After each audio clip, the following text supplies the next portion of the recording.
अस्सलाम वालेकुम। सेठी से सवाल के साथ मैं हूँ सैयदा आयशा नाज, मेरे साथ मौजूद है नजम सेठी साहब। अस्सलाम वालेकुम। सेठी साहब, आपको पता है टॉप स्टोरी क्या चल रही है? पाकिस्तान तहरीक इंसाफ ने जो अपना कोई प्लान ए बी सी दिखाने के बाद एक नया प्लान जो सामने रखा वो IMF को लेटर लिखना था, जिसका ऐलान बैरिस्टर गौहर ने भी किया और अली ज़फ़र ने भी किया मुलाकात के बाद कि बानी PTI इमरान खान साहब ख़त लिखने जा रहे हैं। और बानी PTI ने आज जब अदालत में थे वो तो उन्होंने सहाफ़ियों को बताया कि ख़त मैंने लिख दिया। फिर बैरिस्टर गौहर ने भी बताया कि शाम तक वो सबके सामने आ जाएगा कि ख़त में उन्होंने क्या लिखा, लेकिन वो सामने नहीं आया। ख़त के हवाले से थोड़ा सा बैक फुट पे पाकिस्तान तहरीक इंसाफ जाती भला क्यों दिखाई दी? उसकी वजह ये हुई कि IMF की जो कम्युनिकेशन डिपार्टमेंट की हेड हैं जूलिया कोज़ैक, उनसे जब प्रेस ब्रीफिंग के दौरान सवाल किया गया ना कि आप जो मुमकिन एक ख़त आ रहा है एक पार्टी लीडर की तरफ से पाकिस्तान से, इमरान खान साहब लिखने जा रहे हैं, अच्छा इस एफर्ट से पाकिस्तान तहरीक इंसाफ को क्या मिला ये तो आप हमें बताएंगे, लेकिन आपने प्रेडिक्ट कल ही कर दिया था कि IMF का इस पर मुमकिन रिस्पॉन्स क्या हो सकता है। आपने क्या कहा था वो शामिल करते हैं।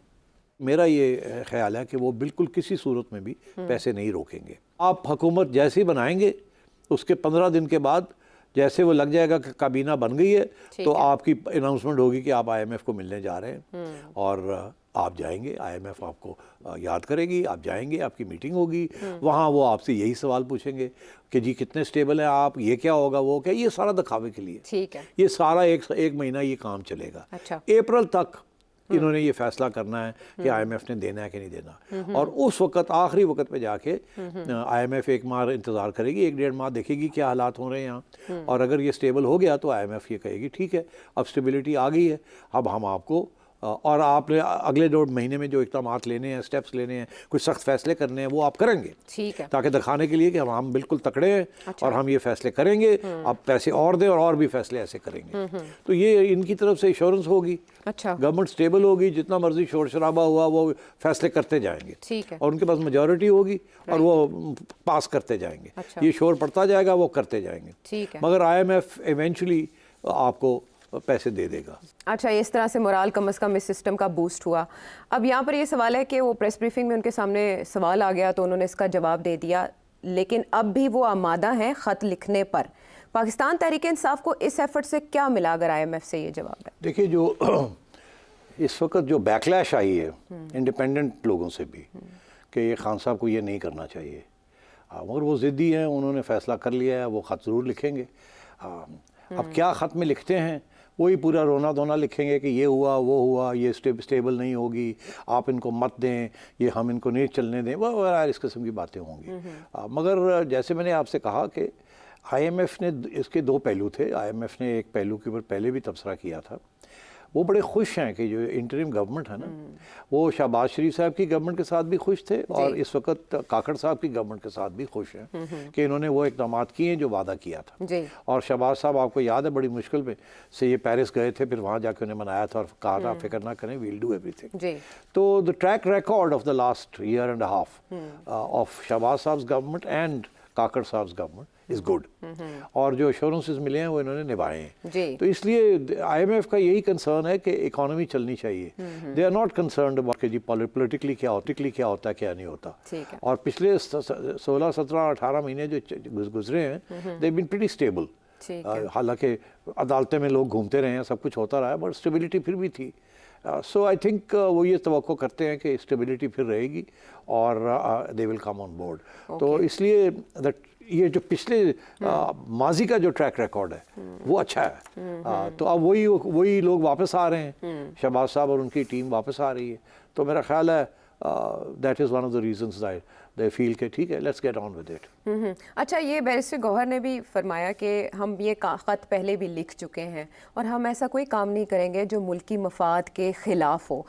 तो इमरान खान साहब का ये कहना कि अगर इस सिचुएशन में हमें कर्जा मिलता है तो हम वापस कैसे करेंगे अगर मुल्क में इस्तेहकाम नहीं होगा, ख़त में वो क्या लिखेंगे जो मुल्की मफाद के ख़िलाफ़ भी ना हो और उनकी बात भी वहाँ पहुँच जाए? अब भी लिखेंगे ख़त? नहीं, देखिए ना, ये जो खान साहब की जो सियासत रही है, जब वो इक़्तिदार में नहीं थे तो उस वक्त तो यही शोर डालते थे कि IMF के पास हमने नहीं जाना, हमने और कर्जे नहीं लेने। और सबसे ज़्यादा तनकीद यही करते थे नवाज शरीफ साहब की और पीपल्स पार्टी और PMLN गवर्नमेंट्स की कि आप लोगों ने कर्जे बहुत लिए हैं, कि जो भी डेवलपमेंट की है आपने कर्जे लेके की है, अपनी इंटरनल रिसोर्सेज को आपने मोबिलाइज नहीं किया। वही टैक्स रेशियो टू जीडीपी वही रहा, 9-10%, इससे ऊपर नहीं बढ़ा, और कर्जे बढ़ते जा रहे हैं। इस वक्त कोई total internal and external debt जो है इट्स ह्यूज। इट्स जितनी आपकी सारी ग्रॉस नेशनल प्रोडक्ट है उससे ज़्यादा आपकी इंटरनल और एक्सटर्नल डेट है इस वक्त। तो ये तो बड़ा ख़तरनाक किस्म की चीज़ है। और आपके स्टेट बैंक के रिजर्व्स जो हैं देर ओनली अबाउट 8 बिलियन। जहाँ तक ये डेट है ये कोई 271-280 बिलियन के करीब डॉलर्स आपकी एक्सटर्नल डेट है, इंटरनल एंड एक्सटर्नल डेट। तो ये this is a huge thing. आप तो खान साहब आप एक तरफ से तो सही कहते थे कि और डेट नहीं लेनी चाहिए, मगर बात ये है कि खान साहब के ज़माने में भी जो डेट बढ़ी है वो बहुत ज़्यादा बढ़ गई थी, और उनका ये था जी हमें डेट रीपेमेंट्स करनी पड़ी। तो जो पहले डेट ली हुई थी उसके हमने कर्जे देने थे, इसलिए हमें और भी कर्जा लेना पड़ा। मगर बात ये है कि 4 साल में खान साहब ने कुछ भी नहीं इकॉनमी के बारे में डेमोन्स्ट्रेट किया, कोई अच्छे इकदाम तो नहीं उठाए, और ना ही ज़्यादा ग्रोथ हुई है। और सो इसलिए खान साहब किसी पोजीशन में नहीं है मईशत की बात करने के, और इसलिए उनकी जो भी खत होगा, जो भी बात करेंगे उसमें वजन नहीं होगा। और IMF कोई बेवकूफ़ लोग तो नहीं है, वो तो समझते हैं इस चीज़ को। हाँ, तो खान साहब ने तो प्राइवेटाइजेशन भी कोई नहीं की, और IMF का बहुत बड़ा एजेंडा है ये प्राइवेटाइजेशन का कि आप ये करें। सर्कुलर डेट नहीं रिडक्शन की, कुछ नहीं। तो खान साहब का track record is very bad. हाँ, शहबाज साहब ने और काकड़ साहब ने आके जो कुछ किया है कम से कम टाइट किया। अब उसमें वो आवाम तो नाराज़ हो गई, मगर IMF खुश है। और पैसे आपने IMF से लेने आगे बढ़ने के लिए। बिल्कुल, उन्होंने ब्रीफिंग में ये सारे सेटिस्फैक्ट्री पॉइंट्स बताए हैं, इस गवर्नमेंट के भी और लास्ट के भी। अच्छा, इमरान खान साहब के दौर में तो हालांकि कहा जाता था हफीज़ पाशा साहब और रज़ा बाकर साहब IMF के कहने पर ये पॉइंट किए गए, लेकिन फिर भी वो वैसी परफॉर्मेंस नहीं दे पाए जैसी रिक्वायर्ड थी असद उमर साहब को रिप्लेस करने के बाद। अब यहाँ मगर आयशा तुम्हें याद है असद उमर साहब पहले आए तो उन्होंने कहा कि हमने IMF के पास नहीं जाना। फिर उनकी छुट्टी हो गई और किसी और एक साहब और आगे बैठा, हफीज़ शेख साहब आए थे जी, उसके बाद तो हफीज़ शेख साहब तो फिर उन्होंने कहा हमने जाना है। फिर उनकी छुट्टी हो गई तो शौकत तरीन साहब आ गए, आजमाए हुए लोग आए ना, वो आ गए। उन्होंने कहा जाना भी और नहीं भी जाना। और फिर उसके बाद उन्होंने एक ऐसा हरकत की कि वो आपको याद होगा जिसकी जिक्र हमने कल किया कि IMF को आप कहें कि मत दें, ये ना करें। याद है आपको? बिल्कुल बिल्कुल। और अब वो खबरों की जीनत भी बन रहा है। आज सभी वही क्लिप्स चला रहे थे जिस पे आपने बात कर ली थी कल, और कॉल भी आपने कर ली थी। तो खान साहब का track record is not good. But इस तरह की हलचल पैदा करके खान साहब की सियासी स्पेस मजीद श्रिंक नहीं होगी? देखिए, स्पेस तो उनकी ऑलरेडी बड़ी स्ट्रॉन्ग है, और जितनी ये IMF प्रोग्राम को फॉलो करेंगे मजबूरी के तहत, उतनी इनकी पॉपुलैरिटी गिरेगी। इसमें तो अब शक ही कोई नहीं। हम तो कब से मैं ये कह रहा हूँ, मेरा तो मौक़िफ़ यही रहा है कि अगर IMF का प्रोग्राम करना है और करना है in the national interest, because अब दाने मुग्गे ने जिसने भी मुकाए हैं सब ने मिल के मुकाए हैं ना। सिर्फ एक नून लीग ने नहीं, या पीपल्स पार्टी ने नहीं, या PTI ने नहीं, या एस्टैब्लिशमेंट में नहीं, या आपके सरमायादारों ने नहीं, सब ने मिल के दाने मुका दिए, खा पी गए सारे मिल के। अब आवाम के लिए कुछ नहीं रहा, तो अब कर्जे लेने पड़ रहे हैं, पुराने कर्जे देने के लिए। तो ये तो इसमें तो सब सारी जो हमारी रूलिंग जेंट्री है ना, रूलिंग क्लास इज रिस्पॉन्सिबल। तो इसे अब ये इनको डंडा मिल रहा है एस्टैब्लिशमेंट की तरफ से, कुछ करो जी। तो अब ये करने जा रहे हैं, तो अनपॉपुलर हो रहे हैं, इसीलिए नून लीग जो है वो नहीं जीत पाई, मेजॉरिटी नहीं मिली उनको। और आपने देखा आवाम ने किस गुस्से के साथ इनको हटा दिया रास्ते से कि जाओ जी। और आधे लोगों ने तो इसलिए वोट नहीं डाला बिकॉज उन्हें याद है पिछले 6 महीने में, साल में क्या हुआ है। हर बंदा गैस का और बिजली का बिल ले लेके फिरता है, ठीक है ना जी। तो वो तो बेचारे का घर नहीं चल रहा, वो कैसे माफ़ करेगा इनको जी। तो उनको नहीं फिक्र कि जी नेशनल इंटरेस्ट क्या है, उन्हें यार हमारा इंटरेस्ट कहाँ है। और ये पब्लिक इंटरेस्ट और नेशनल इंटरेस्ट का सवाल खड़ा होता है। इसमें मैंने एक सवाल भी आज आया है, मैं उस पर कुछ तबसरा करूंगा कि पब्लिक का इंटरेस्ट क्या होता है और नेशनल इंटरेस्ट क्या होता है। तो यहाँ तो ये इस किस्म की चीज़ चल रही है। तो अब इनको और 2 साल ऐसे करना पड़ेगा। तो इसके लिए इनकी स्पेस तो दिन ब दिन कम होती जाएगी। ये तो विन विन हो गया ना इमरान खान साहब के लिए कि अगर आता भी है पैकेज तब भी वो पॉपुलर हो जाएंगे, और जो उन्होंने रिक्वेस्ट की कि ना दें आप, तब भी उनके लिए तो विन विन ही है ना, दोनों तरह से, दोनों तरफ बारे ने पैकेज आता है तो कंडीशंस के ऊपर आएगा, और कंडीशंस ये हैं कि जो गरीब लोगों के ऊपर और बोझ पड़ेगा, ठीक है ना। तो वो तो बड़ा साफ हो गया। तो फिर खान साहब के लिए तो स्पेस बन गई। मैं ये कह रहा हूँ कि ये स्पेस खान साहब उस वक्त इसको एक्सप्लॉइट कर सकेंगे अपने हक में, कि अगर तो अगले 1 साल 1.5 के अंदर इस हुकूमत की छुट्टी हो जाती है और नए इलेक्शंस किसी वजह से नहीं चल पाता, लड़ाई झगड़े शुरू हो जाते हैं, ये हो जाता है, वो हो जाता है, और एस्टैब्लिशमेंट कहती है चलो जी जन्नत में जाए, फिर से इलेक्शन करा लो। तो अगर वो सूरत हाल होती है तो खान साहब हाँ, ले जाहिर है, जाएंगे, हाँ। ले जाएंगे, जीत लूट जाएंगे। लेंगे हाँ, मेला। तो अगर ये लोग काट जाते हैं, ये मैंने यही 1-2 कहा कि फिर साल। अगले 3 साल 4 साल काट जाते हैं, तो फिर इनकी बचाव के चांसेस ज़्यादा हैं। अच्छा, चले, ये इस्टेब्लिशमेंट के नर्व्स भी चेक कर रहे थे इसके साथ कि उनका रिएक्शन मुमकिन तौर पे क्या हो सकता है। एस्टैब्लिशमेंट के नर्व्स तो बड़े स्ट्रांग हैं इस वक्त। उन्होंने टेंशन नहीं ली। अच्छा, ठीक है। वो तो चलिए। एज मैंने टोल्ड यू ना, प्लान बी लेके बैठे हुए हैं हाँ। कि अगर ये if these Johnny's don't cooperate, या यू यस्टरडे टॉक्ड अबाउट। अगर ये ब्लडी सिविलियंस नहीं करते तो फिर देखा जाएगा। हाँ, तो गेम उनकी है, रूल्स बेशक ये तय करते रहें। अब जब रूल्स की बात हो रही है तो पंजाब असेंबली की बात, कल हमारे शो में ये बात हुई कि क्या हो सकता है, और ऐसे लग रहा था कि सिप्तैन खान साहब कोई मसला पैदा करेंगे। ख़बरें ऐसी आ रही थी कि खुसूसी वो जो रिजर्व सीट्स हैं उनको लेके वो कुछ क्रिएट करना चाह रहे सिचुएशन, लेकिन नहीं हुआ। हस्ब मामूल छोटी मोटी जो शोर शराबा है, हल्की फुल्की ढोलकी बजती रही, लेकिन इजलास हो गया। मरीम नवाज साहिबा ने भी हल्फ उठा लिया और वहाँ इसहाक डार साहब भी मौजूद थे। किस हैसियत में ये आप बताएंगे, लेकिन जितने आराम से आज ये ट्रांजिशन हुई है, वो टेकिंग हुई है, ऐसी स्मूथ सेलिंग आगे भी कंटिन्यू रहेगी फॉर मरीम नवाज साहिबा? No, why? ये एक दिखावा है जो आज हुआ। इसका मेन पर्पस ये था कि आज हमने डिसरप्शन नहीं करनी, क्योंकि आज हमने अपने लोगों को भी इलेक्ट करना है, ताकि अगर ये लोग, क्योंकि पीटीआई को पता है कि इन्होंने असेंबली तो चला लेनी है, तो अगर ये लोग ओथ नहीं लेते तो उन्होंने फिर बॉयकॉट करना पड़ता ना। तो अगर बॉयकॉट करते तो फिर उन्होंने तो बॉयकॉट नहीं करना था, उन्होंने धक्का लगा के अपने आप को ओथ दिलवा लेना था। और मैं आपको एक्सप्लेन करता हूँ क्या बैकअप प्लान था, और उसके बाद फिर पीटीआई बाहर बैठी रहती जी, तो फिर तो वो उनके लिए कोई रुकावट ही नहीं होनी थी। अच्छा। इसलिए पहला कदम जो पीटीआई ने लिया है कि जी सारे पहुंचो, सारे ओथ ले लो, ताकि हम भी असेंबली में बैठ जाएं, ताकि अगर ये कुछ गड़बड़ करने की कोशिश करें तो कम से कम शोर शराबा करने रेजिस्ट के कर लिए सकें, हम अपनी प्रेजेंस अब दिखा सवाल सकें। ये है कि कल क्या होगा, यही सवाल है। जी, बिल्कुल। आप समझते हैं या लोग समझते हैं कि स्मूथ सेलिंग हो जाएगी अब। अच्छा, अब मैं समझता हूँ कि इतनी स्मूथ सेलिंग शायद ना हो। अगर हो जाती है तो बहुत अच्छी बात है, मगर मुझे लगता है पीटीआई के ट्रैक रिकॉर्ड से कि स्मूथ सेलिंग शायद ना हो। अच्छा, अब सवाल यह है कि क्या स्पीकर साहब जो है वो क्या कर सकते हैं, कैसे स्मूथ सेलिंग ना हो। कैसे? एक तो ये है कि वो कोई ना कोई एक्सक्यूज़ बना के, कोई ना कोई हंगामा करवा के, एक्सक्यूज़ करवा के, और वो प्रोक कर दें, मुलतवी कर दें असेंबली का सेशन। ठीक है। अगर वो मुलतवी कर देते हैं तो स्पीकर के, अगर स्पीकर नहीं होगा कोई, तो अगला स्पीकर कैसे इलेक्ट होगा, ये सवाल खड़ा होता है। ठीक है, तो और वो उठ के चले जाएं। डिप्टी स्पीकर है नहीं, डिप्टी स्पीकर नहीं है तो इसको फिर कौन कंटिन्यू करेगा इस चीज़ को। तो अब कुछ लोगों का ये कहना था कि उस सूरत में किसी भी एक member national assembly, provincial assembly के किसी भी एक मेंबर को मुंतखब किया जा सकता है कि आप जाएं और बैठें और बाकी लोगों को ओथ जो है, जो इलेक्शन होनी है स्पीकर की, वो करवा दें और डिप्टी। तो उसमें आपने और मैंने आज बैठ के देखा ना अभी कि कानून क्या कहते हैं। बिल्कुल, पंजाब असेंबली की वेबसाइट पंजाब पे सारे असेंबली के rules कानून ये कहते हैं, और ये मैंने अभी सुना नहीं किसी से। कोई लोग कह रहे हैं जी कि वो डिप्टी स्पीकर करेगा, कोई कहता है डिप्टी स्पीकर होता ही नहीं है, कोई कहता है कि कोई भी उठ के कर ले, ये वो ऐसे नहीं होता।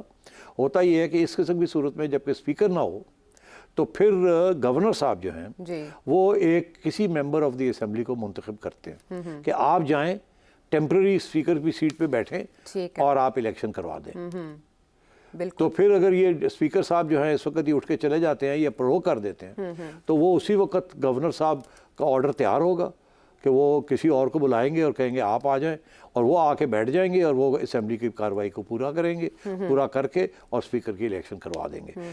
ये रुकना नहीं है काम, ठीक है, ये बिल्कुल होगा। इसीलिए, और पीटीआई को भी पता है, वो गन डालने की कोशिश करेंगे, मगर इसीलिए उन्होंने अपने लोग इलेक्ट करवा लिए, ओथ दिलवा लिए उनसे, ताकि वो असेंबली में रहे हैं। मगर इरादा यही है कि किसी न किसी तरीके के साथ डिसरप्शन की जाए, तो शोर शराबा जरूर होगा कल, लेकिन कंटिन्यू रहेगा ये। अच्छा, इसमें जब आप बात करें पाकिस्तान तहरीक इंसाफ के मूड की, ये मरीम नवाज साहिबा के लिए पहला एक मुश्किल टास्क है पाकिस्तान के सबसे बड़े सूबे का, और बतौर खातून वज़ीर आला ये भी उनका एजाज़ है कि एक पहली खातून वज़ीर आला मुंतखब हुई। बीबी तो वज़ीर आज़म के ओहदे पे थी, बीबी शहीद। क्या मरीम नवाज साहिबा अपोजिशन को इंगेज कर पाएंगी? ऑपोजिशन को तो इंगेज करना इतना आसान नहीं है। ऑपोजिशन तो इंगेज होना नहीं चाहती। अगर ऑपोजिशन इंगेज होना चाहे तो इंगेज हो जाते हैं, मगर वो तो ये होता है ना कि opposition is a loyal opposition, वो चाहेगी कि मामला चले, मगर ये ऑपोजिशन तो नहीं चाहेगी ना मामला चले, ये तो डिसरप्ट करेगी। अच्छा। हर स्टेज के ऊपर ये अदालतों में घूमेगी, हर स्टेज के ऊपर पार्लियामेंट के अंदर डिसरप्शन करेगी। सिर्फ यही नहीं, इस्लामाबाद में भी ऐसे ही होगा, क्योंकि उनका तो इरादा ये है कि इनको चलने नहीं देना। अगर ये ना चल पाए तो फिर IMF भी भाग जाएगी, फिर और भी क्राइसिस हो जाएगी, फिर एस्टेब्लिशमेंट को कोई नया प्लान बनाना पड़ेगा, और जो भी वो प्लान बनाएंगे वो फिर सबके साथ एक ही किस्म का सलूक होगा, सिर्फ PTI के साथ नहीं, सबके साथ एक ही सलूक होगा। तो PTI समझती है वो उनके फ़ायदे की बात है कि इनको नॉकआउट कर दिया जाए, हम तो पहले ही नॉकआउट हैं, तो फिर जब वक्त आएगा तो फिर हमारा वक्त आएगा, इनका तो नहीं आएगा। तो मैं ये समझता हूँ कि सियासी तौर पर, पॉलिटिकली टैक्टिकली स्पीकिंग, यही तवक्को की जा सकती है कि PTI नहीं चलने देगी, और वो पूरी कोशिश करेंगे धमकी कि वो धक्के लगाएं, जो भी मर्जी करें, और हर स्टेज पे PTI चैलेंज करेगी अदालतों के अंदर, हर स्टेज अच्छा पे। अच्छा, ये जो आज के हमने इजलास के मनासिर देखे, मरियम औरंगज़ेब साहिबा मरियम नवाज़ के हमरा थी, पहले वो वफाक में खिदमात सर अंजाम देती रहीं, अब वो पंजाब में आ गई हैं। मरियम नवाज़ साहिबा के अलावा जितने बड़े लीडर्स हैं, सीनियर लीडरशिप है, उनको कहा गया है कि आप प्रोविंशियल छोड़ के सेंटर में आ जाओ, उनमें हमज़ा शहबाज साहब भी शामिल हैं। मलिक अहमद ख़ान साहब प्रपोज, उनका नाम रखा गया है वो स्पीकर पंजाब असम्बली। कैसा लग रहा है आपको इब्तिदा में, टीम अप कैसे करेंगी मरियम नवाज़ साहिबा? देखिए, मैंने अभी कहा कि काफ़ी शोर शराबा होगा। आपने पूछा कि मफाहमत का कुछ चांसेस हैं, एंगेजमेंट के चांसेस हैं, मैंने कहा मुश्किल है।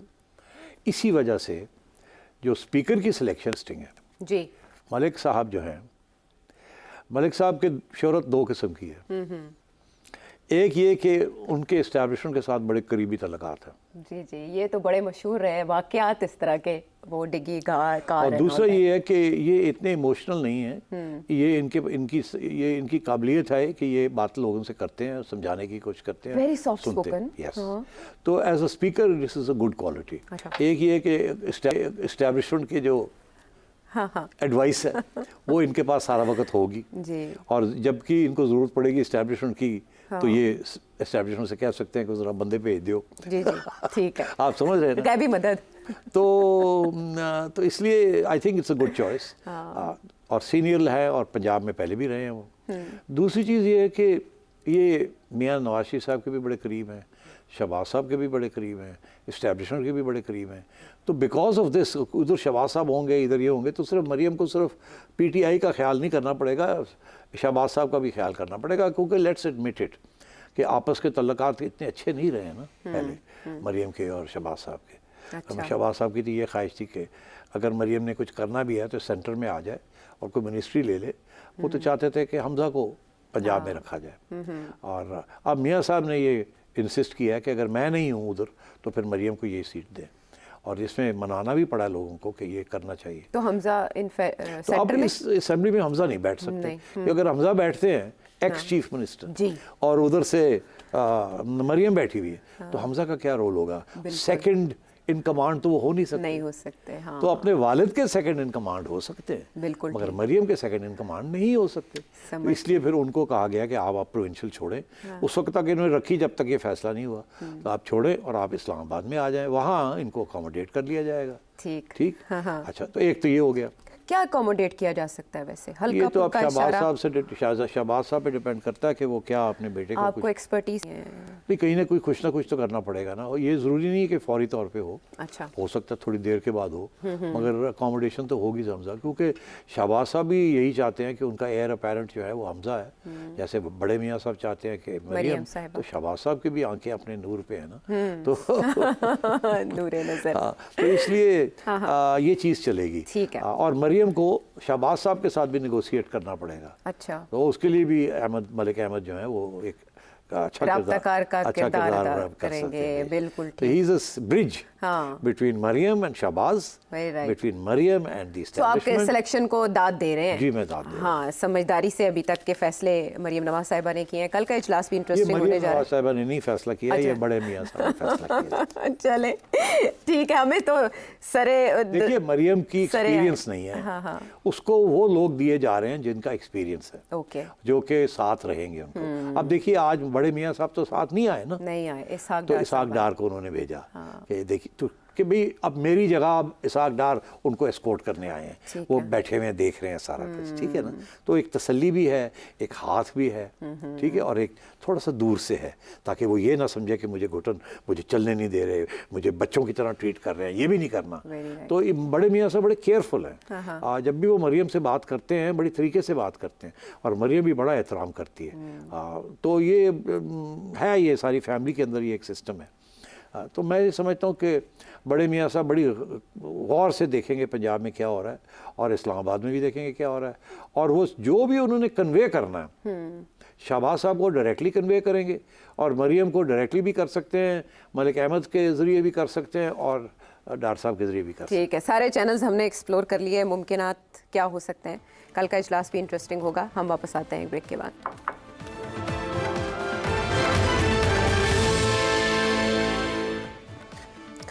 Welcome back to the show. अब पाकिस्तान तहरीक इंसाफ की जो सियासत है उस पर थोड़ा आपका इनपुट हमें चाहिए होगा कि हमने देखा बैरिस्टर गौहर एक बड़ा मिलनसार, इंकिसार पसंद चेहरा बनकर सामने आया, soft version of Pakistan Tehreek Insaf, लेकिन उन्हें रिमूव करके बैरिस्टर अली ज़फ़र को सामने लाया गया है। और हमने देखा शेर अफजल मरवा साहब जो कि हार्ड लाइनर हैं और पाकिस्तान तहरीक इंसाफ, वो कह रहे हैं कि ये परफॉर्मेंस नहीं दे सके सेटिस्फैक्ट्री। कैसी परफॉर्मेंस सेटिस्फैक्ट्री होती है फॉर इमरान खान साहब, और अली ज़फ़र कैसे मुख्तलिफ हैं बैरिस्टर गौहर से? खान साहब के लिए सेटिस्फैक्ट्री परफॉर्मेंस है कि कोई बंदा गरजे, लड़ाई करे, गाली गलोच करे थोड़ी बहुत, और कानून के ऊपर पूरा उसका वजन, उसका दस्तरस हो, कंट्रोल होना चाहिए। अच्छा, और ताकि क्योंकि बहुत से इश्यूज लीगल इश्यूज भी बनते हैं। बिल्कुल। अब ज़ाहिर है अली ज़फ़र साहब का बेहतर कंट्रोल है ओवर ऑल दीज थिंग्स। और लोगों का ये कहना है कि compare to Gauhar sahab, Ali Zafar will be harder. Gauhar sahab का ये एक इम्प्रेशन ये है कि बड़ा उनका सॉफ्ट डिमीनर रहा है, सॉफ्ट तरीके से उनकी गुफ्तगू रही है, बड़ी सीरियस किस्म की। और अली ज़फ़र थोड़ा सा आगे बढ़ के थोड़ा सा हार्ड हिटिंग करते हैं बात। मगर मैं समझता हूँ कोई ख़ास फ़र्क नहीं है। अली ज़फ़र भी क्योंकि वकील हैं तो उन्हें भी पता है कि किस तरीके से बात करनी है। वो भी नाप तोल के करते हैं, और बैरिस्टर गौहर भी नाप तोल के करते हैं। तो मेरा ख्याल है कोई ख़ास नहीं था, मगर कुछ लोग होते हैं जो कि शक डालना, कोई कान के अंदर बातें करनी शुरू कर देते हैं खान साहब की। और मैं समझता हूँ कि गौहर साहब के बारे में कुछ ऐसी बातें कही गई हैं कि शायद इनके तल्लकात हैं इस्टेब्लिशमेंट के साथ, या इस किस्म की बात। क्योंकि इनसे अपॉइंट होने से पहले कुछ खबरें चल रही थी कि चिड़िया ने भी मुझे आके कुछ कहा था कि आपका, मैंने पूछा कौन है, कौन आ रहा है, तो उन्होंने कहा कि आप इमेजिन नहीं कर सकते कौन आएगा, और कोई ऐसे लगता है कि दीर से कोई आएगा। अच्छा। तो मेरे तो जहन में भी नहीं था कि, मुझे तो ये भी नहीं पता था कि ये दीर से हैं, ये नॉर्दर्न एरिया से हैं, या तो फिर जब ये हुआ तो मैंने कहा खटका, मैंने कहा अरे ये क्या चक्कर है। अच्छा, ये कहा जाता है इनके बारे में कि एस्टेब्लिशमेंट के अप्रूवल से ये आए थे। कहने को तो बहुत कुछ कहा जाता है, देखिए, तो वी डोंट नो, तो ऐसे इल्ज़ाम नहीं लगाने चाहिए। मगर ये बातें खान साहब कानों के कच्चे हैं, तो ऐसी बातें शायद पहुंची होंगी उनके साथ कि ये इतने सॉफ्ट हैं, हार्ड नहीं हैं इनको। और फिर सबसे इम्पोर्टेंट चीज़, इन्होंने जब इलेक्शन कराए थे ना इंटर पार्टी, जो कि उड़ा दिए हैं जी ईसीपी ने, खान साहब उससे भी बड़े मायूस है कि तुम्हें एक टेस्ट केस था, ये सही तरीके से करते तुमने ये भी एक मौका गवा दिया। ठीक। तो I think that was also major. और अब फिर उनके इंट्रा पार्टी इलेक्शंस होने जा रहे हैं, और इसमें अली ज़फ़र साहब ही हैं, और नाम भी आइन से शुरू होता है इनका। There you go. So another thing, अब जब ये मामला हो रहा है तो जो इनकी रिजर्व्ड सीट्स हैं, आपको पता है आज के पंजाब असेंबली के इजलास में भी यही बात हुई, और सिप्तान खान साहब ने ये कहा कि हम कब तक लटका सकते हैं इस सेशन को, इजलास को, अगर रिजर्व सीट्स नहीं एलोकेट की जाती। उस पर इलेक्शन कमीशन बैठा, लेकिन फैसला नहीं हुआ अभी तक। कहा जा रहा है लीगल विंग जो है वो ब्रीफ करेगा इलेक्शन कमीशन को, एंड देन कोई डिसीजन शायद जाके बाय मंडे हो। तो लेट, इतनी ताखीर क्यों कर रहे हैं? देखिए, मुझे पता नहीं है ऑब्वियसली कि इलेक्शन कमीशन क्या फ़ैसला करेगी। मैं जब भी कोई इस किस्म की पेशन गोई करता हूँ तो वो पीटीआई वाले शुरू हो जाते हैं कि जी देखिए जी सेठी को पता था, जैसे सजा के बारे में। हाँ, कि पहले से फैसले हुए हुए थे तो सेठी को पता था, आपका नाम ले लिया था। हाँ। अच्छा ठीक है, आई मीन, तो मगर ऐसी सूरत हाल नहीं है। मैं तो सिर्फ एनालिसिस करता हूँ, फैक्ट्स को इकट्ठा करता हूँ, जोड़ता हूँ, और फिर जो मुझे लॉजिकली नज़र आता है मैं आपको बता देता हूँ। अगर चिड़िया की खबर हो वो भी बता देता हूँ कि ये खबर के बेसिस के ऊपर मैं कह रहा हूँ, मगर ये खबर नहीं है, ये एनालिसिस कर रहा हूँ मैं। फ़र्क है ना दोनों चीज़ों में।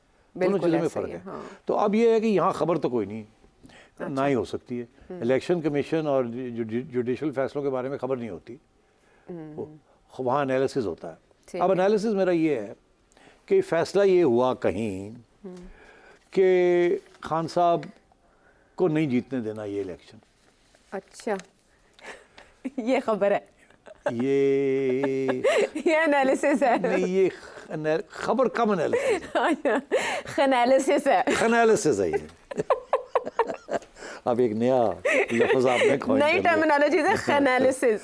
एनालिसिस। यस। अच्छा, तो एनालिसिस ये था कि अगर फ्री एंड फेयर इलेक्शन हो जाते जैसे पीटीआई चाहती थी तो फिर सिंबल भी मिल जाना था, हाँ फिर ये गिरफ्तारियां भी ना होती, फिर वो जो इल्ज़ाम लग रहे हैं प्री पोल रिगिंग के वो भी ना होते, फिर इतने लोगों, फिर ये इंडिपेंडेंस वाला मसला भी ना होता, एटसेट्रा एटसेट्रा एटसेट्रा। ठीक है। तो अगर यहाँ तक मामला गया है हाँ। तो क्या अब उस मामले के ऊपर मिट्टी, उनके अंदर मिट्टी पानी है और इन्होंने उसे रिजर्व सीटा दे देनी है? मतलब खोता खूब ही पा देना आंखों सारा। तक कूच पा देना, तो ऐसा तो नहीं हो सकता ना। तो ये खबर नहीं है, ये एनालिसिस है। Analysis, okay. अब एनालिसिस से ये है कि मुश्किल लगता है कि अब इलेक्शन कमीशन जो है इनको रिजर्व सीट्स दे दे। तो अब वो पूरा लीगल ओपिनियन का मतलब ये है कि जो आर्ग्यूमेंट्स देंगे वो तैयारी की जा रही होगी अच्छा। कि ये नहीं है, मगर ये जाएगा मामला वहीं जहाँ मामले जाते हैं, कहाँ आप कोर्ट्स में। अच्छा कोर्ट्स की बात कर, हाई मुझे कोर्ट, लगा सुप्रीम हाँ। कोर्ट में जाएगा, अच्छा ठीक है ना। तो फिर वहाँ ये सारे फैसले होंगे और अली जफ़र साहब वहाँ भी एज पार्टी हेड भी और as the top lawyer Okay. Representing Khan sahab and the PTI, फिर ये वहाँ ये आर्ग्यूमेंट्स होंगे। मगर I think it's very difficult, क्योंकि कानूनी तौर पे भी केस पीटीआई का बड़ा कमज़ोर है। अच्छा हाँ। और अगर आपने कानूनी तौर पे करना है और सियासी तौर पे नहीं करना, तो फिर ये कानूनी तौर पे वही फैसला आएगा या आ सकता है जैसे फैसला सिंबल पे हुआ था, वो ही यानी क्योंकि वो टेक्निकल फैसला था ना। टेक्निकल फैसला था, हाँ सियासी तौर पे तो वो फैसला किसी ने एक्सेप्ट नहीं किया, ठीक है हाँ मगर कानूनी तौर पे वो सॉलिड था, जी प्योरली टेक्सचुअल बेसिस के ऊपर। तो टेक्सचुअल अगर यहाँ भी जाएंगे तो ये भी नहीं, इनको रिजर्व सीट्स नहीं मिलेंगी। ओके ठीक है। अच्छा वैसे फैसल वाबडा साहब ने भी ऐसी प्रेडिक्शन किया, अब अच्छा। देखते हैं कि इलेक्शन कमीशन ऑफ पाकिस्तान क्या फैसला करता है और फिर हम इलेक्शन के साथ आएंगे फिर और फिर पाकिस्तान तहरीक इंसाफ के राह अमल पे भी बात करेंगे। आने वाले दिन बहुत इंटरेस्टिंग हो सकते हैं, स्पेशली मार्च का महीना, इसमें है सदारती इंतखाब, सेनेट इलेक्शन की भी बाज़ गश्त है और भी बहुत कुछ, बहुत से आपके सवाल सेठी साहब के सामने रखेंगे ब्रेक के बाद।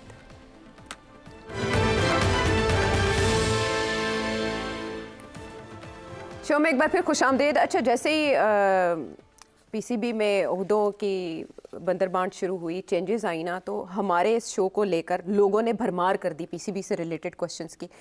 अक्सर ऐसे सवाल आते थे और लोग आपसे मुतालिक जानना चाहते थे कि आप उधर क्यों नहीं गए। चले हमने इस सवाल को अक्सर सरफे नज़र किया, लेकिन जैसे ही पीएसएल स्टार्ट हुआ है एक बार फिर इन्फ्लक्स देखा गया है क्वेश्चंस का।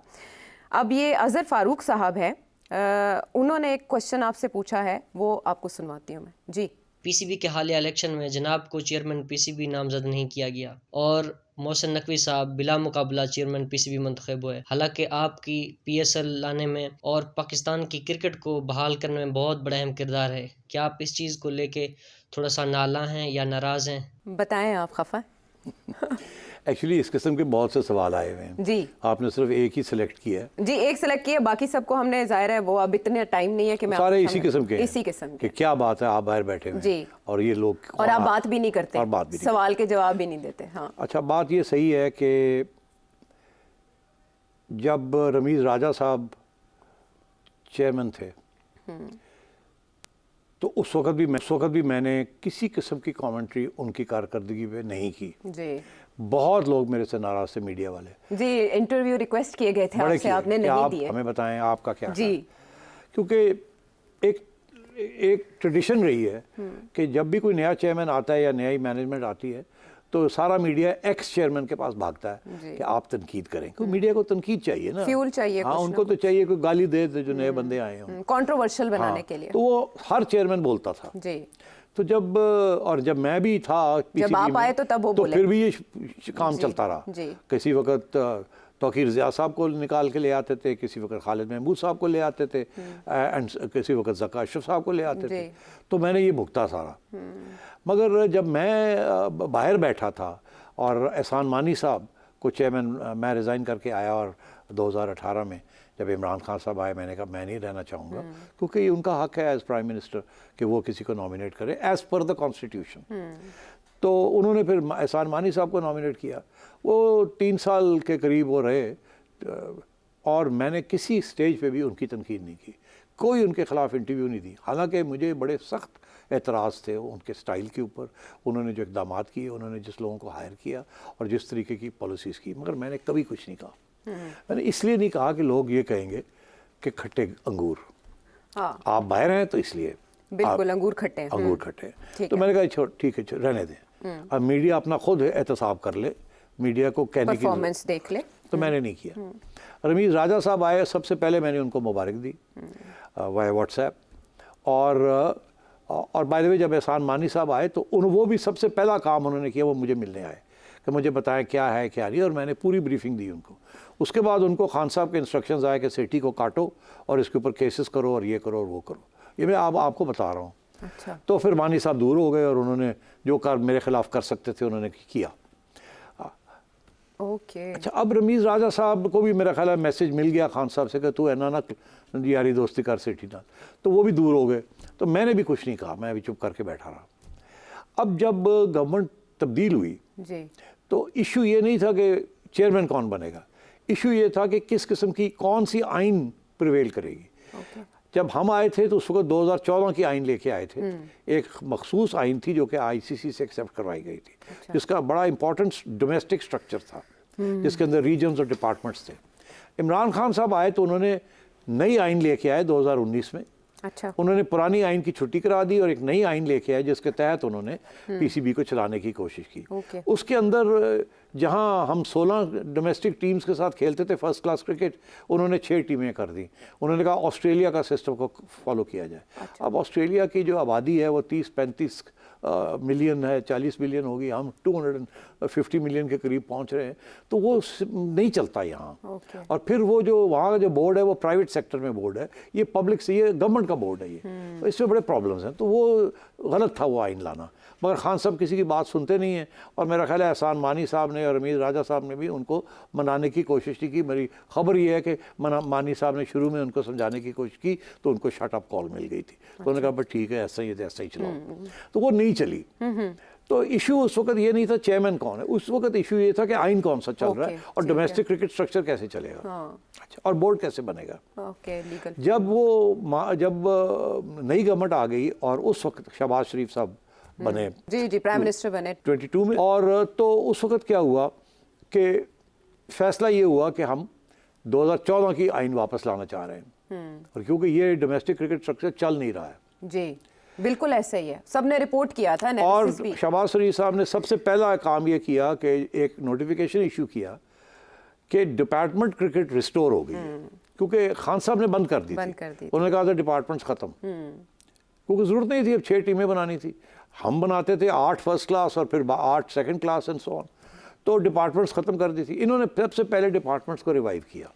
जब डिपार्टमेंट्स रिवाइव हो गई तो अगला कदम ये था कि 2014 की आइन को वापस लाया जाए। जब उसको वापस लाने की बात आई तो जाहिर है कि वो लोग जो कि 2019 की आइन चला रहे थे, उन्होंने तो 2014 की आइन को नहीं चलाना था, और 2014 की आइन सिर्फ मैंने ही चलाई थी। और कुछ लोगों का कहना है कि अच्छी कारकर्दगी थी, ट्रैक रिकॉर्ड है। तो उस वक्त शहबाज शरीफ साहब ने और नवाज शरीफ साहब ने मुझे कहा कि आप जाएं और 2014 की आइन जो अब आ गई है वापस, उसको बहाल करें, उसके ज़रिए इलेक्शंस करवाएं। अच्छा। और फिर PCB चलाएं। ठीक है। तो मैं आ गया, मैंने कहा अच्छा ठीक है जी, चलते हैं, करते हैं। तो हमने फिर सारी डिस्ट्रिक्ट्स, क्लब्स, ये सारे इलेक्शंस करवाए, कोई 100 के करीब डिस्ट्रिक्ट्स थी, रीजन्स करवाए, उसके इलेक्शंस करवाए, फिर उसके सारे रीजन्स के इलेक्शंस करवाए, और 4 महीने गुजर गए ये इलेक्शंस करवाते करवाते। और उसमें भी कुछ ताख़ीर की गई। IPC मिनिस्ट्री ने एक इलेक्शन कमीशनर लगाना था, वो 2 महीने लगा दिए, और 2 महीने हम चुप करके बैठे रहे कि भाई हमें लगाओ लगाओ लगाओ, इन्होंने लगाया नहीं। फिर 2 महीने के हमने पूरा काम करने की कोशिश की, वो पूरा काम नहीं हुआ। अच्छा। तो इन्होंने कहा जी 2 महीने की एक्सटेंशन और आपको दे देते हैं। अच्छा। हमने पूरा काम कर लिया। जब 2 महीने की एक्सटेंशन मिली, हमने सारा कुछ तैयार कर लिया और मैंने बोर्ड ऑफ गवर्नर्स भी बना दिया, जो कि आइन के तहत करना था। उसके बाद एक नया ड्रामा शुरू हो गया कि आसिफ जरदारी साहब ने कहा कि जी IPC मिनिस्ट्री हमारी है, तो इसलिए हमारा चेयरमैन होगा। और उन्होंने धमकी दी शहबाज शरीफ साहब को कि अगर आप हमारा चेयरमैन नहीं देंगे, हमारा हक बनता है नॉमिनेट करने का, तो फिर हम तावन नहीं करेंगे। बजट आगे आ रहा था, अच्छा, तो वो बजट की वजह से फिर इन्होंने मुझे बुला के कहा कि जी वो ये कह रहे हैं ओके, कि हमें सपोर्ट नहीं करेंगे, तो सेठी साहब हम क्या करें। तो मुझे समझ आ गई, शर्मिंदा है। मैंने कहा जी आप बिल्कुल अपनी गवर्नमेंट को बचाएं, बजट करें, मैं नहीं, नॉट You आप कर step दें down, उनको, हाँ। आप ज़का अशरफ साहब को बना दें। जी। जरदारी साहब इंसिस्ट कर रहे हैं। अब ये तो उन्होंने ज़का अशरफ को बना दिया। अब ज़का अशरफ साहब 6-7 महीने रहे, उनकी कारकर्दगी ज़ीरो थी, आवाम उनके खिलाफ हो चुकी थी, जी। टीम हारना शुरू हो गई और बहुत से करप्शन के चार्जेस लगने शुरू हो गए। जी, तो फिर इस्टेब्लिशमेंट की तरफ से भी प्रेशर आना शुरू हो गया कि यार कुछ करो, ये तो गड़बड़ हो रही है। Cricket is very important. Bringing bad name to it. अब आइए बात, तो उस सूरत में फिर उन्होंने कहा जी कि ज़का की छुट्टी कराई जाए। जी, तो उस सूरत में फिर अब किसको लाया जाए। तो अब मैं आपको ये सारी कहानी बता रहा हूँ पहली दफ़ा। इस्टेब्लिशमेंट का रोल क्या रहा है इसमें, अब मैं ये बात तरीके से करूँगा, तो प्लीज़ हेयर मी आउट और इसको काटिएगा मत। ओके, जब शहबाज शरीफ साहब की गवर्नमेंट आई अप्रैल में 2022 में, जी, तो वो तो उसी वक्त तैयार थे। जैसे ही उन्होंने डिपार्टमेंट्स को रिस्टोर किया, वो मुझे वापस लाना चाह रहे थे।